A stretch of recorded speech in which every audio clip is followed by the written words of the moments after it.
Corona ने अर्थव्यवस्था को पटरी से उतार दिया है। लॉकडाउन की वजह से इकोनॉमी को रोजाना 60,000 करोड़ रुपए का नुकसान हो रहा है। कोरोना की सबसे ज्यादा मार टूरिज्म और हॉस्पिटैलिटी सेक्टर पर पड़ी है।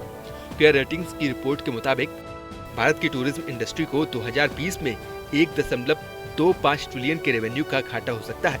जनवरी और फरवरी में 50% टूरिज्म पर कोरोना का असर दिखा, जबकि मार्च में 70% टूरिज्म घट गया।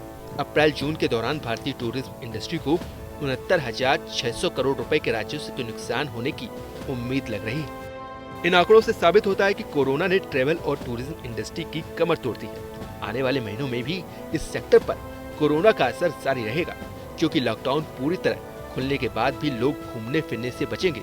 अगले साल की शुरुआत में ही ट्रेवल और टूरिज्म सेक्टर के पटरी पर लौटने की उम्मीद की जा सकती है। डूबते ट्रेवल और टूरिज्म इंडस्ट्री को बचाने के लिए फिक्की ने सरकार को कुछ सुझाव दिए हैं।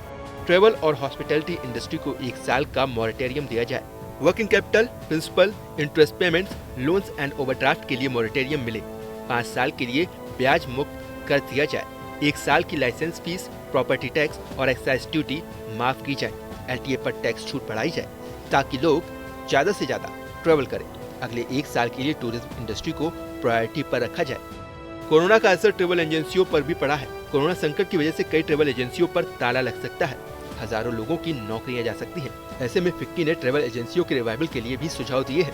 रजिस्टर्ड ट्रेवल एजेंसियों को सैलरी चुकाने में सरकार मदद करे। कम से कम कर्मचारी की सैलरी का 33% सरकार चुकाए। इलेक्ट्रिसिटी पर सरकार 33% का रिबेट दे। अगले 3 साल के लिए ट्रेवल एजेंसियों में काम करने वालों को 1 साल के लिए प्रोफेशनल टैक्स को माफ किया जाए। फिलहाल टूरिज्म और हॉस्पिटैलिटी इंडस्ट्री को सरकार से मदद की आस है। इस सेक्टर पर कोरोना की सबसे ज्यादा मार पड़ी है। ऐसे में सबसे ज्यादा मदद की जरूरत भी इसी सेक्टर को है, वरना हजारों ट्रेवल एजेंट, कई 100 कंपनियां और लाखों नौकरियां जा सकती हैं।